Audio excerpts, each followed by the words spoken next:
What is childhood for? Quite literally. And parents will say, well, it's biological maturation. Well, that cannot be the right answer. A horse is a mature adult at 4 years of age, and a horse is a bigger animal than a human. A 4-year-old child has barely begun. Humans are developing for more years than most animals live. Why? Because it takes many years for parents and other adults to teach the kids what the kids need to know. Strong bonds across generations is what human development is about. Hmm. But modern technology has broken the bonds across generations.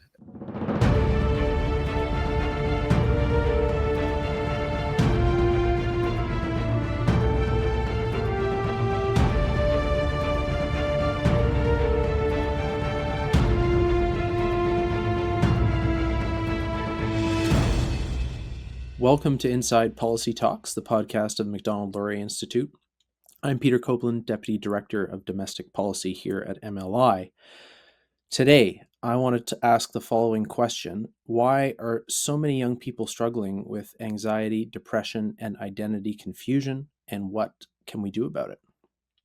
Across the Western world, we're seeing a crisis in youth mental health, a collapse in family formation, and growing confusion about sex and gender. And at the same time, more young people than ever report feeling lonely, directionless, and disconnected from one another. And behind the stats, there's certainly deeper questions. How do we raise our children? What does it mean to grow into adulthood? And what kind of culture are we passing on to the next generation?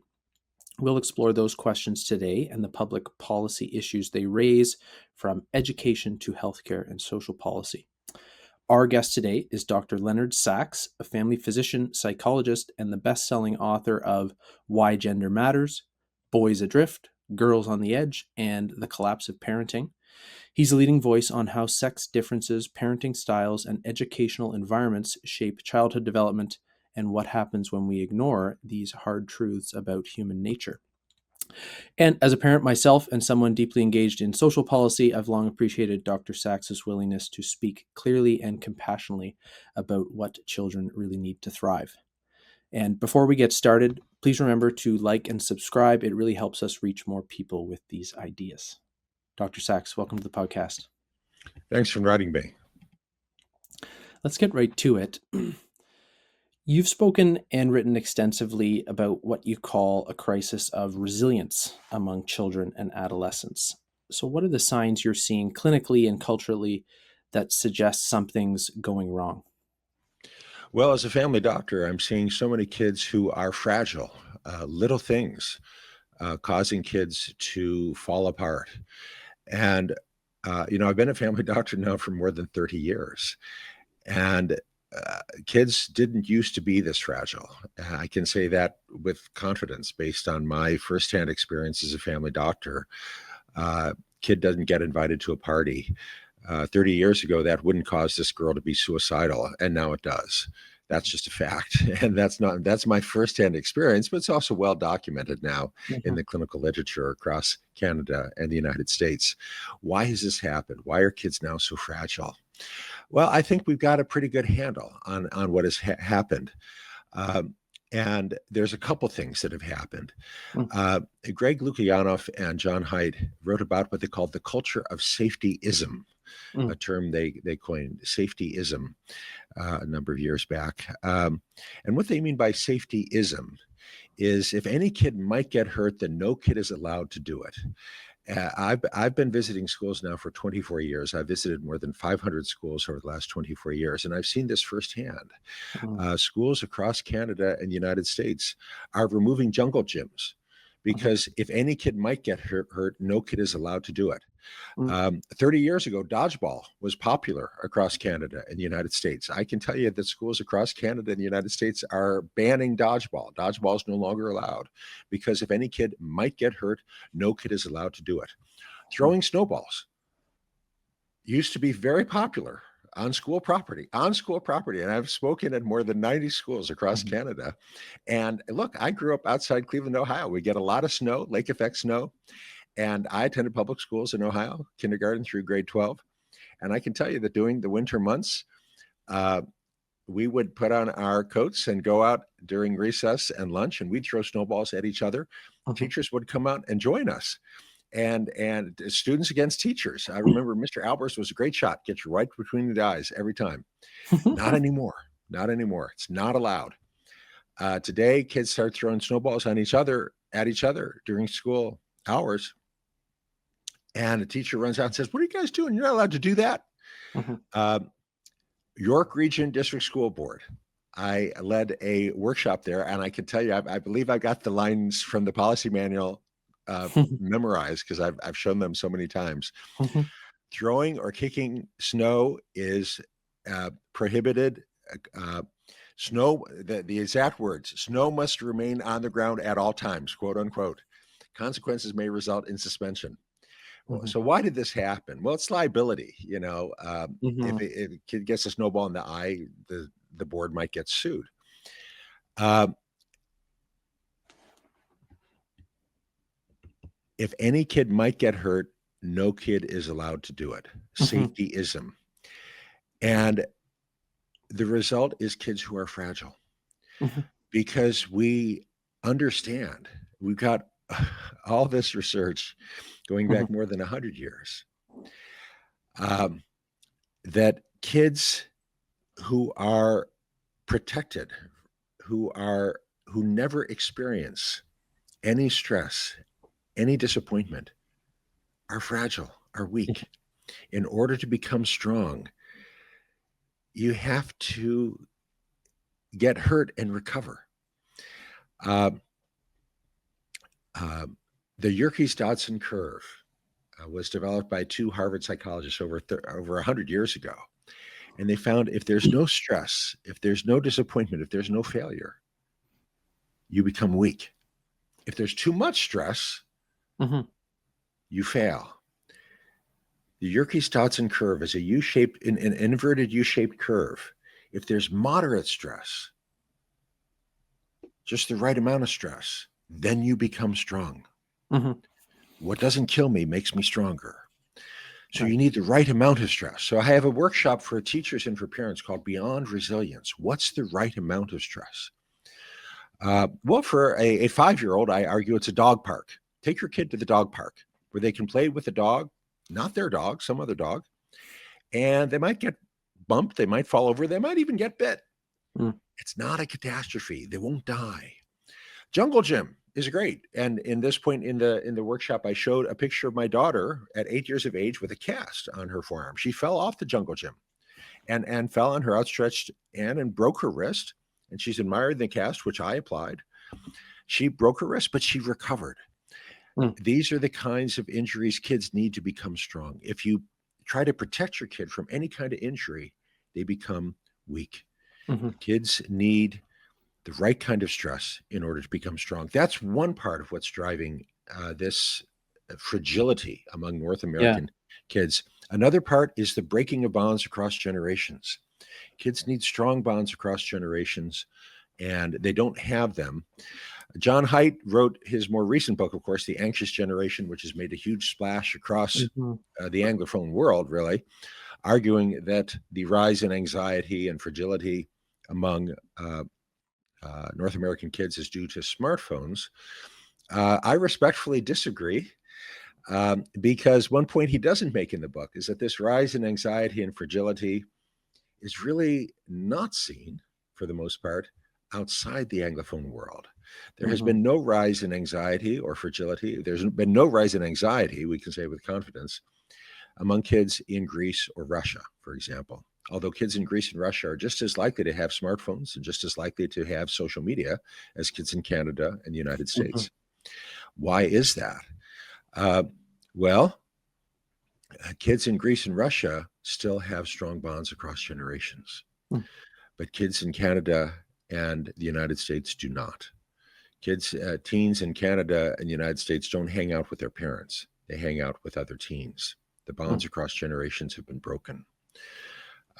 So I wrote an essay for the Institute for Family Studies titled Toxic Phones or Toxic Culture. Mm. I argue that North American Anglophone culture has become a toxic culture that breaks bonds across generations. Mhm. Summarized in a number one hit song by Lil Nas X. It was number one on the Billboard Hot 100 for 12 consecutive weeks, in which he sings, "You can't tell me nothing. Can nobody tell me nothing?" And that summarizes the culture of disrespect in Mhm. one sentence. The first chapter of my book, The Collapse of Parenting, is titled The Culture of Disrespect. North Mhm. American Anglophone culture has become a culture of disrespect. Mhm. You can't tell me nothing. Can nobody tell me nothing? Well, if you can't tell me nothing, why should I hang out with my parents? Why go to school? Why learn about the War of 1812? You can't tell Yeah. me nothing. Can nobody tell me nothing? There's no point in talking to the grown-ups. They're clueless. They're out of Yeah. touch. And that breaks the bonds across generations. Mhm. And that's fundamentally inhuman because children need adults, need strong bonds across generations. And if they don't have that, you end up with kids who are anxious and fragile. Mhm. Yeah. So, well, you've painted a compelling picture of what's gone wrong. Certainly, you would agree there have been some improvements as well. Pendulums swing, and we often don't land where we ought.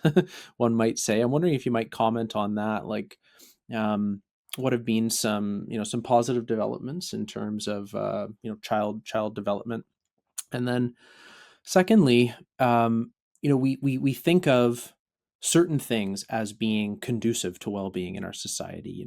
You've mentioned some of them already, but others include, material abundance, choice, really kind of providing as much as possible. That are we seem to think is crucial to happiness and well-being. What do you think? What do you think's wrong with that picture? I would say everything is wrong with that picture. What's important for well being for children is a strong attachment to their parents. And I have a presentation for parents of children 3, 4, 5, 6, 7 years of age titled Cancel the Play Date, Make a Family Date Instead.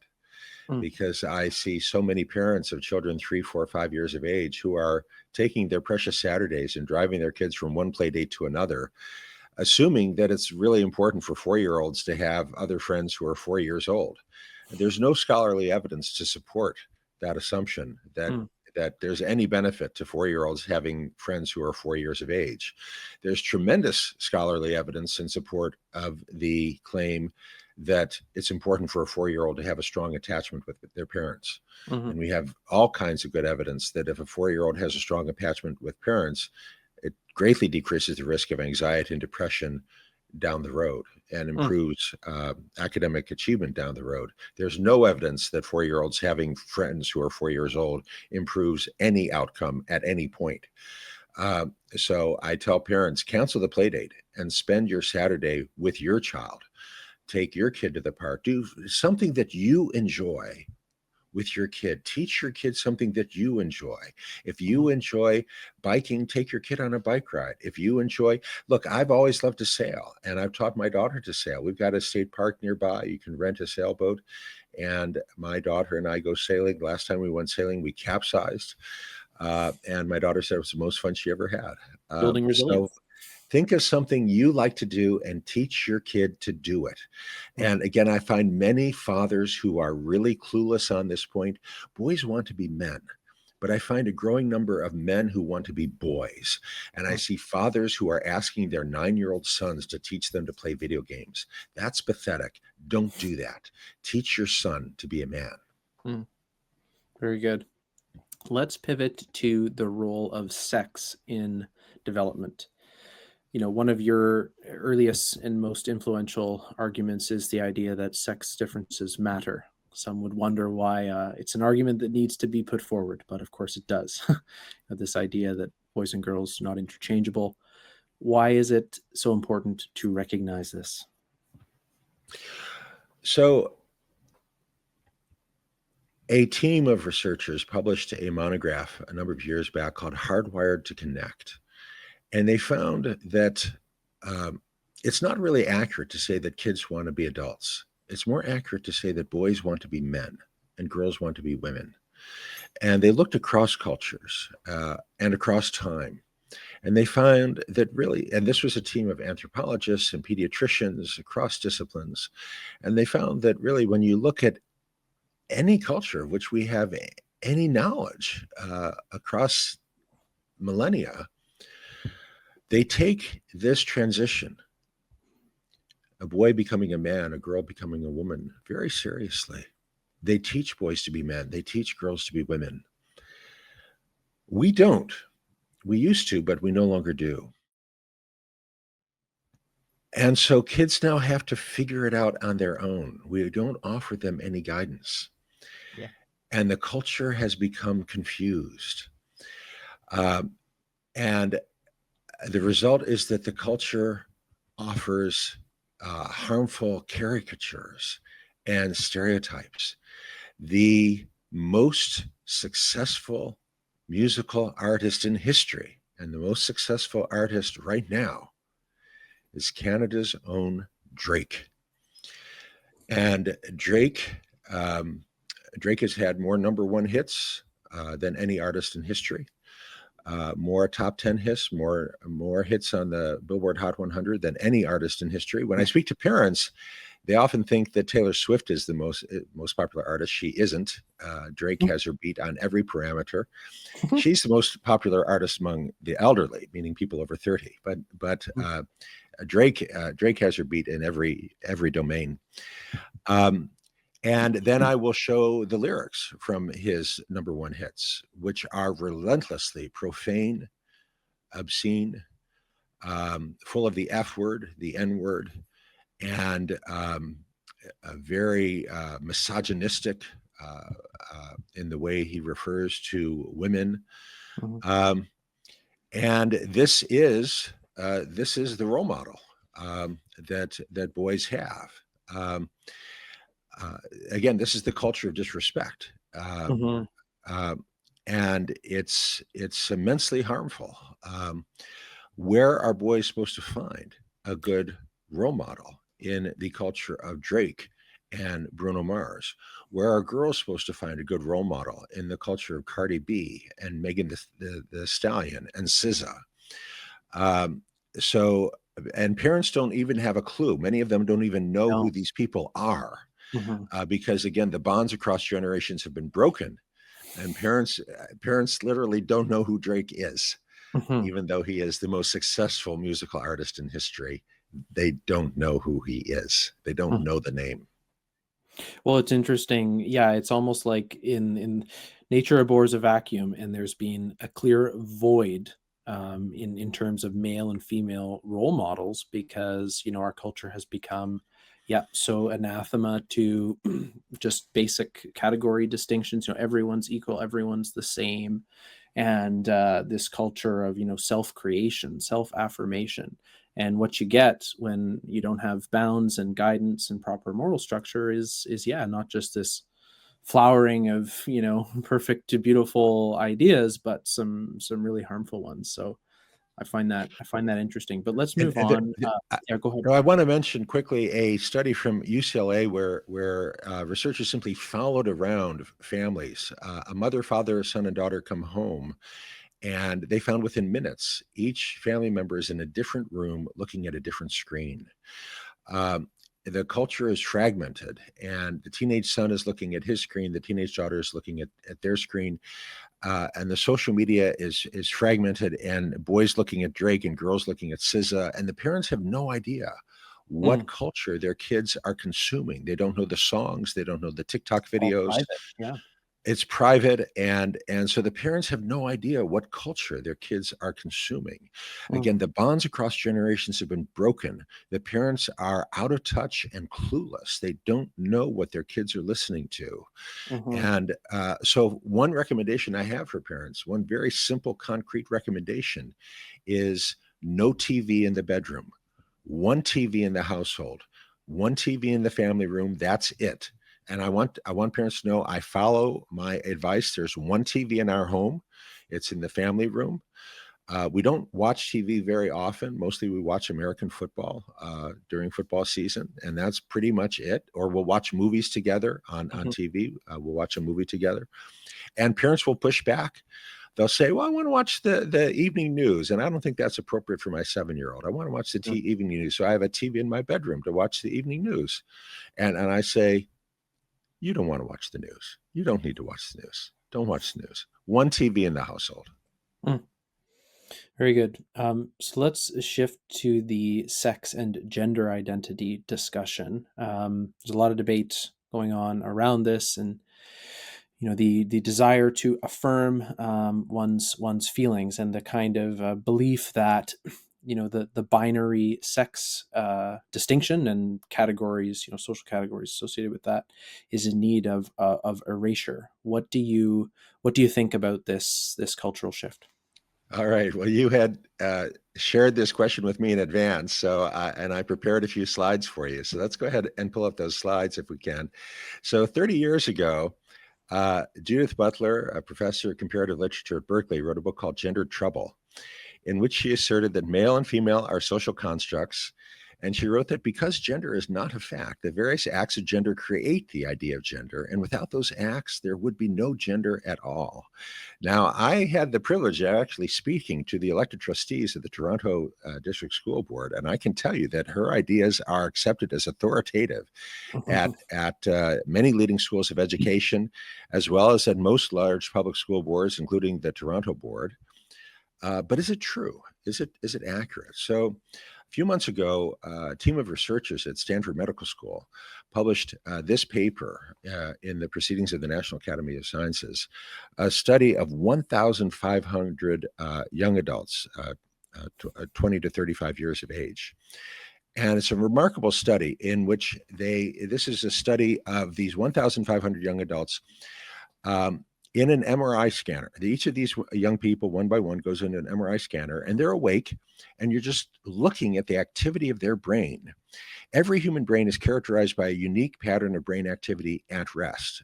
It's a fingerprint of brain activity, and the fingerprint of your brain activity is more unique to you than the fingerprint of your own finger. Yeah. What are you doing? What is your brain doing when you're at rest? Well, you're thinking about what you've done, what you're going to do, where you've been, where you're going to be, and that fingerprint of your brain activity is unique to you. So they're looking at the fingerprint of your brain activity, and then they're comparing the fingerprints of the men, comparing to the fingerprints of the brains of the women. And this is what they found. The men are at lower right, the women are at upper left. There's no overlap. And what this is telling us is that what is going on in a man's brain at rest is completely different from what's going on at a woman's brain at rest. And there is no overlap between the sexes. But they didn't stop there. They then went on to ask, can we look at a man's brain activity, and the structures within a man's brain, and can we then predict his intelligence, looking at cognitive function and IQ? And they found that they can. So the left-hand graph there is looking at mode one is looking at within men, looking at structures and brain activity in men and predicting intelligence on the y-axis with high accuracy within men. But then looking at female data, looking the male model to try to predict female intelligence has no accuracy. So within men, you can use the male model to predict male intelligence with great accuracy, but that male model has no accuracy in predicting female intelligence. And likewise, you then look within women, and you find that within women, you can create a model using female data that predicts female intelligence with great accuracy, but that female model has no predictive power to predict male intelligence. So what this is telling us is that the neural determinants of intelligence and cognitive function in men is completely different from the neural determinants of intelligence and cognitive function in women. Whatever it is that determines intelligence in men is completely different in the brain from what determines intelligence and cognitive function in women. Now, if you subscribe to the National Post, the Globe and Mail, the New York Times, you listen to every program on the CBC and National Public Radio, you heard no mention of this study, despite being a large study of 1,500 subjects Stanford Medical School, published in one of the leading peer-reviewed journals. It wasn't mentioned anywhere because it breaks one of the unspoken rules of contemporary reporting across Anglophone North America, which is that we mustn't suggest that gender is binary. But it wasn't ignored. In the online chattering world, disciples of Judith Butler did respond. And they said, all right, yeah, but the youngest subjects in that study were 20 years old. They had 20 years of being subjected to this sexist heteronormative patriarchy. So those differences probably weren't hardwired. They're just a consequence of living for 20 years in this sexist heteronormative patriarchy. Well, we have studies of babies still in their mother's womb, high-resolution MRI studies of the baby's brain in the mother's womb that shows similar, profound, and dramatic differences in cognitivity. This is from the brain of the baby in its mother's womb in the third trimester of pregnancy, showing connections within the girl baby's brain, not seen in the boy baby's brain, and likewise connections in the boy baby's brain, not seen in the girl baby's brain. These studies and other studies like it refute the claims of Judith Butler and her followers. Male and female are not merely social constructs. They are biological realities that shape the brains of babies prior to birth. I think this is an astonishing study, but what's really troubling to me is that there was no mention of this study in any North American Anglophone media. Now, if you subscribe to my free monthly newsletter at leonardsax.com, you would have gotten mention of this study and links to my article for Psychology Today, as well as a free link to the full text of the article. But it is troubling that none of the science reporters at any of the major media in North America chose to report on this remarkable study. Because, well, I don't know. I'm speculating as to why they didn't cover it. But studies of much less significance get plenty of mention. Of course, and this is just the latest in a long list. And I think, it's one of the reasons why there is such low trust in institutions, because they're so ideologically captured and impervious to things that are contrary to the prevailing narratives. And when it comes to this one, it's this kind of cultural valuation of equality, substantive equality, or even sameness, or just about between the sexes, or even all categories of people. This is really normative. And of course, when it comes to social roles and functions and jobs and what have you, obviously, sex does not fully dictate suitability, but it certainly influences the types of jobs and preferences, and even the way in which and the extent of the capability people have for performing certain roles. Well, I'm very sympathetic to people on the left who are uncomfortable with these arguments. And indeed, in my book, Why Gender Matters, I talk about the very sad history we have in the West, because we have more than 2,000 years of history of men saying that men and women are different and men are better, and using these arguments as an excuse to put women down. Look, in the United States, a married woman could not get a loan without her husband's approval until 1974. And across Canada, a married woman couldn't work for the federal government without her husband's approval until the 1970s. So we've got a long and sad history of using these arguments about sex differences to oppress women. But the solution is not to pretend that sex differences don't exist. The solution is to recognize sex differences, but to insist on equal opportunity for girls and boys. The irony of transgender activism is that it is reinforcing gender stereotypes. So when my daughter wanted to be a fighter pilot, we actually had people saying, "What are your preferred pronouns? Do you want to transition to the male role?" No, she's not a boy. She's a girl who wants to be a fighter pilot. Mm-hmm. It's very strange because I'm old enough to recall what I call the Sally Ride era. Sally Ride, the American woman who was the first American to fly in space, where we said girls can do everything. Well, girls can do everything and still be girls. But now we've got this weird era where when a girl wants to be a fighter pilot or combat infantry, people are asking, what are your preferred pronouns? Are you transitioning to the male role? And that is a major step backward as far as I'm concerned, Indeed. that you can't be a fighter pilot unless you transition to being a boy. That's a Mm-hmm. step in the wrong direction. Mm-hmm.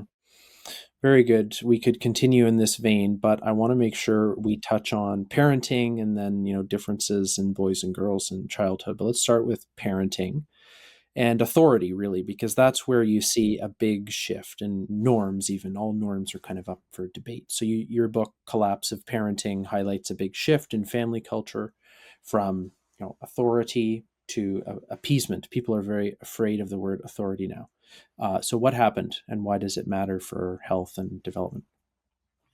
Yeah. So I was speaking to parents in Chappaqua, New York, which is an affluent suburb of north of New York City. Um, and I was talking about the importance of parents exercising appropriate authority. And I was talking about the rise of obesity across North America. Mm. In the United States in 1970, only 4% of kids were obese. Today in the United States, more than 20% of kids are obese, Wow. a fivefold increase. And after supper, a husband and wife came down to share their story with me, and they talked about how they had made a healthy, nutritious supper for their son and daughter. And the son and daughter came home, and they said, "Yuck, we don't want to eat that. Can we just order pizza?" And so Dad got out his phone and opened the Domino's Pizza app, and the son ordered his pizza, his personal pizza with his favorite toppings, and daughter ordered her personal pizza with her favorite toppings. And I asked Dad, I said, "Why'd you do that? Why didn't you just tell them this is what's for supper?" And he said, "Well, I don't believe in using starvation as a means of discipline." I said, "They're not going to starve. Look, 50 years ago, if mom made supper and son and daughter didn't like it, she didn't run out and buy them a pizza. She would say, this is what's for supper. If you don't like it, you can go to bed hungry." Today, parents are very reluctant to do that. Today, uh, parents are very uncomfortable exercising their authority. Today, parents are very reluctant to say, because I'm your mother, that's why. There has been a collapse of authority across really the Western world, and not just Mhm. the Anglophone world. Um, and the result is bad, beginning with obesity, but not confined to obesity. Um, as I devote a chapter to obesity in my book, The Collapse of Parenting. Uh, as I show in that chapter, 50 years ago, parents decided what's for supper. Today, many parents let kids decide. Well, when you let a 12-year-old decide what's for supper, there are some 12-year-olds who will choose broccoli, Brussels sprouts, cabbage, cauliflower, spinach, asparagus, and kale. But there are many 12-year-olds who will choose pizza, French fries, and ice cream. And that is part of what's driving this rise in obesity. It's not the whole story, but it is part of it. So I empower parents. The point of the book is to empower parents to make the choice. Children need parents to exercise appropriate authority. And if parents are uncomfortable exercising that authority, then the kids suffer Mhm. in many domains, one of the Oh, most yeah. obvious being obesity. Mm. Yeah, it's authority these days. It's almost as though people hear authoritarian, and they just avoid it altogether, and it's very unfortunate. But let's talk a little bit about the issues affecting boys and girls differently. Your two books on these topics, you delve into it. I see in a lot of young boys and young men, really, who are still young, who are still boys, disengagement, underachievement, passivity, and then even gravitating towards this hyper masculine, misogynistic, bad role models. And then girls, they're seeking perfection more and more. It's kind of an over sexualized environment, and then emotional fragility. So, what would you say about these patterns, and how do we address them? So again, the issues affecting boys and girls are different. And of course, I wrote a book called Boys Adrift, addressing the boys' issues, and a book called Girls on the Edge, affecting the girls' issues. With boys, some of the big issues are video games and pornography. The video games have gotten really good, and a lot of parents don't understand how good the video games are. The video game industry is now much bigger than Hollywood in terms of its annual revenue. Wow. Yeah. Uh, um, and for parents who don't get it, I say, imagine the best James Bond movie you ever saw, except that instead of watching an actor, you are James Bond. And, James Bond will never die. He's immortal. But you are James Bond, and you are going to die. You're probably going to die 20 times before you succeed in the mission. Um, so the outcome is completely unknown, um, and uh, and anything can happen. And this boy has a 5.1 surround sound with a 200-watt subwoofer. He told me that when the mortar round lands near him, the vibration is so powerful that books will fall off the bookshelf. It is completely immersive. The physics are utterly real. And everything depends on you. RDR2, the parents have no idea what I'm talking about, Red Dead Redemption. Second most popular video game in history. It takes about 40 hours to complete your mission, and it is so real. You're interacting with people, and how you interact with them affects everything. You have a horse, and if you treat it well, when it runs off, it'll come back to you. If you don't treat it well, it'll run off and not come back to you. It's life, and it is so engaging, and it is so much more interesting than French grammar or the War of 1812. And if you complete all the missions in RDR2, that will greatly increase your status in the eyes of the other boys. If you get an A in French grammar, you probably don't even want the other boys to know. That's not going to raise your status in the eyes of the other boys. So yeah, parents need. So in my book, The Boys Adrift, I provide evidence-based guidelines. How much time spent playing video games is too much time, and how do we know? Which games are okay to play and which are not, and how do we know? Because again, we're seeing more and more boys who are getting addicted to video games, and it's a real problem. Let's shift now to the policy and cultural landscape a bit. Educational context. We've got screens and overstimulation. We're digitally immersed. You talk about immersion in video games. Immersion in the digital world is is omnipresent, pervasive. And so, how is this affecting kids' development? What do policymakers and educators need to understand about the role of screen time and device usage and school culture? Well, I think the most urgent policy recommendation would be with regard to social media. Um, um, Social media is changing culture, and the analogy I use when I speak to parents is alcohol. I say to parents, imagine that somehow human history unrolled as it is, except that no one figured out how to ferment anything until 50 years ago. And then 50 years ago, somebody somehow figured out how to make beer, and then red wine, and then white wine, and then liquor. How long would it take us to figure out that maybe 12-year-olds shouldn't be drinking this? I don't think it would be immediately obvious. I think it would take a little while to figure out that maybe 12-year-olds shouldn't be drinking wine or beer. I think it would take some time. And I could imagine parents saying, well, I don't see anything wrong with it. My kids enjoying a glass of wine with us. And the adult world is filled with this. And now this is the new world. And I think kids should know how to get along in the new world. I can Mm. imagine parents saying this. Right. I think it would take some time to figure out that we should not allow children to drink whiskey. I think that's where we are with respect to social media. Mm. Jean Twenge is certainly North America's leading researcher on this topic. And Mhm. she has said no child, no teen under 18 should be on social media. And I think that's the guideline we need to follow. Mhm. I think the evidence is now compelling. And if you ask for a policy recommendation, I endorse Jean Twenge's recommendation. No child, no teen under 18 should be on Mhm. social media. And again, I want you to know I practice what I preach. My daughter, who is 18, is not on any social media. I've had the privilege of speaking at J. Sarah Catholic High School in San Juan Capistrano, California, on 9 separate occasions.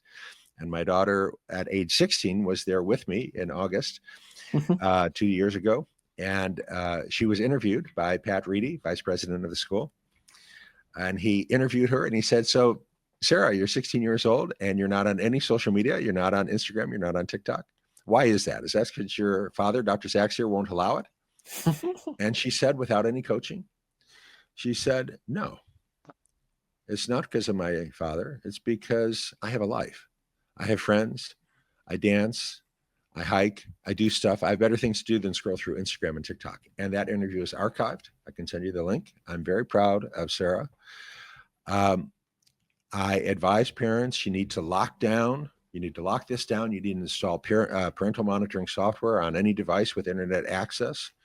And parents are skeptical across Canada and the United States. They will push back when I say this. They'll say, "Oh, come on, Mhm. my kid's just going to Google, how do I get around parental controls on NetNanny?"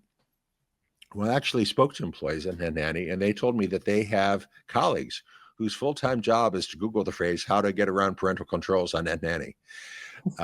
These parental monitoring apps do work. If a kid finds a way out, they will patch it, usually within hours, and your app will update. Mhm. And you need to do this.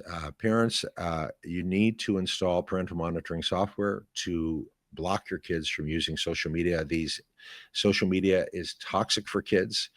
Just as your kids should not be drinking whiskey at 18 years of age, they should not be on social media at 18 years of age. This is a new technology. It is immensely harmful for kids. Kids should not be on social media. Mm. Very good.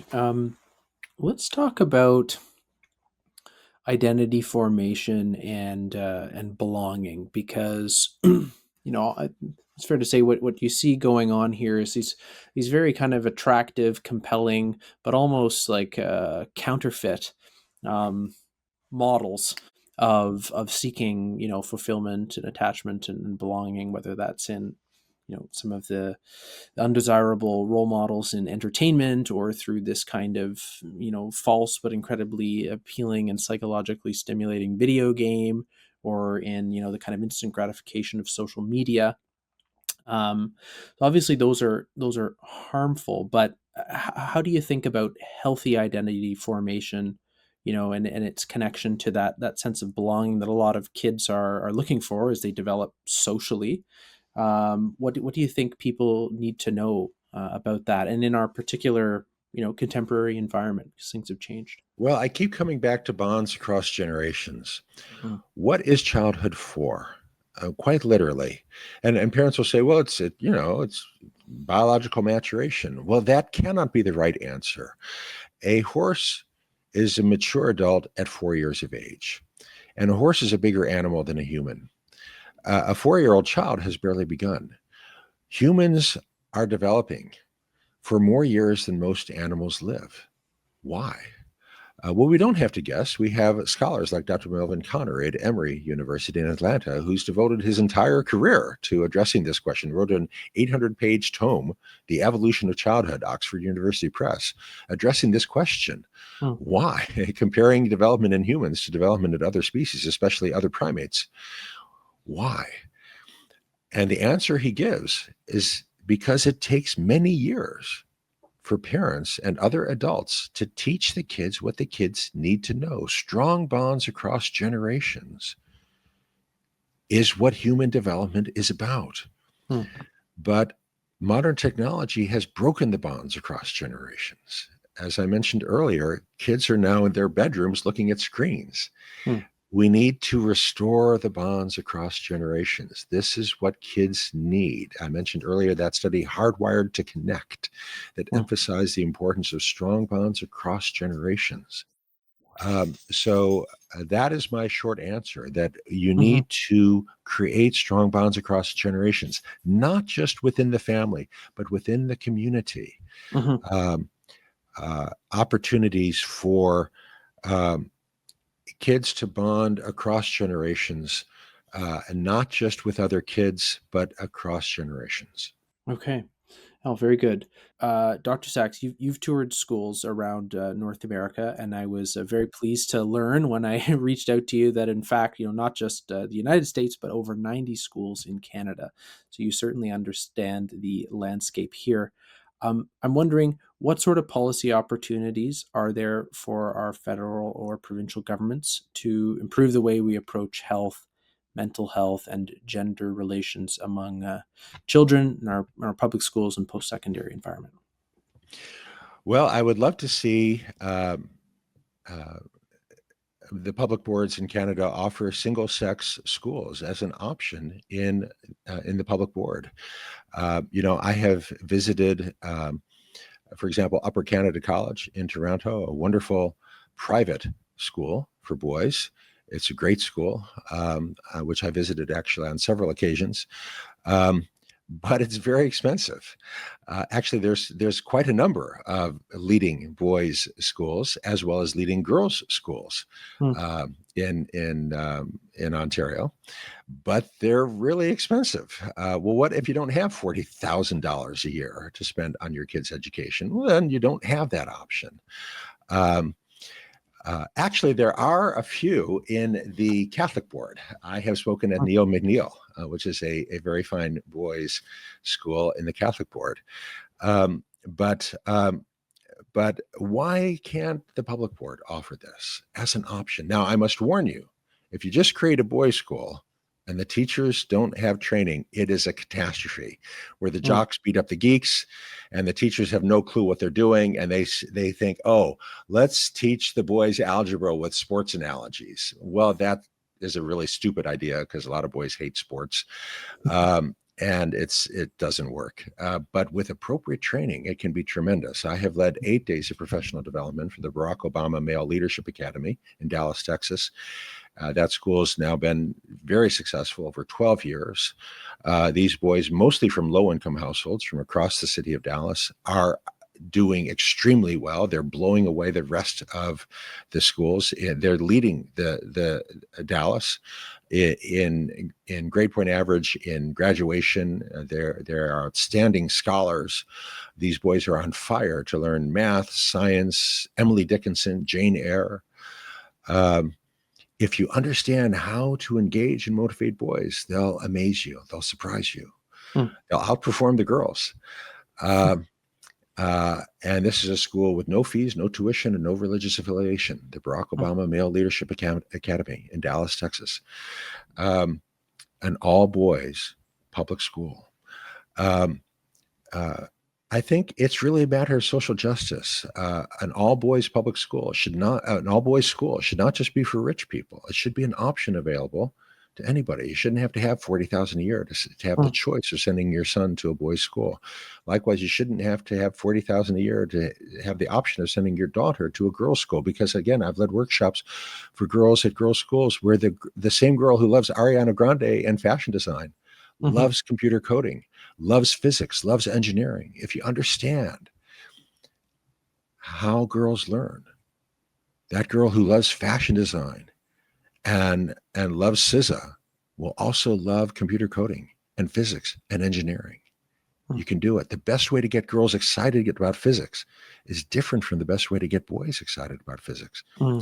Most physics teachers don't know this Right. because no one's ever taught them. And they think the best way to get kids excited about physics is to talk about race cars accelerating and football players colliding because that's how they were taught. And no one's ever told them there's more Hmm. than one way to teach physics. There's a Yeah. boy friendly Fascinating. way and a girl friendly way, and they will only talk the boy friendly way. If you Okay. understand sex differences, you can break down gender stereotypes. And girls' school is a great way to do that. Fantastic. Okay, one final question, Dr. Sachs. I can't resist. For listeners, whether parents, educators, policymakers, what's one piece of advice you'd leave with them when it comes to raising strong, grounded, and resilient young people? Prioritize the family. When you're in the car, no earphones. When you're in the car, you should be talking to your daughter, and she should be listening to you, not to SZA or Cardi B or Drake. Um, on Saturday, don't drive your 4-year-old to other 4-year-olds' houses. Cancel the play date, make a family date instead.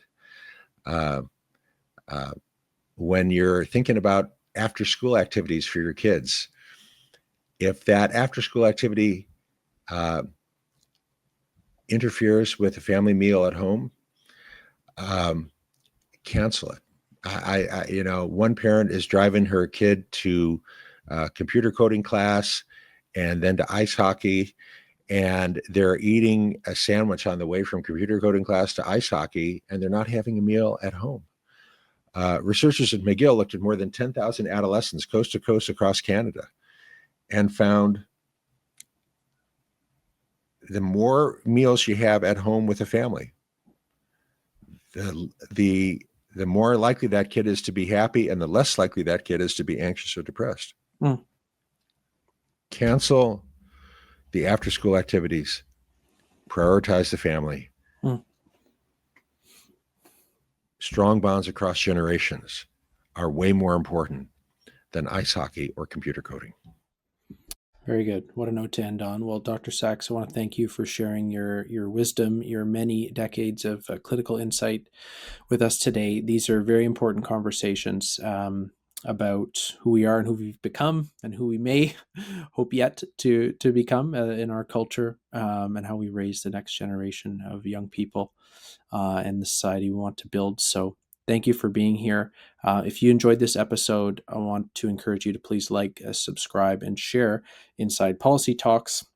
Dr. Sachs, thanks again for being with us. Thanks again. I'm Peter Copeland. Thanks for listening.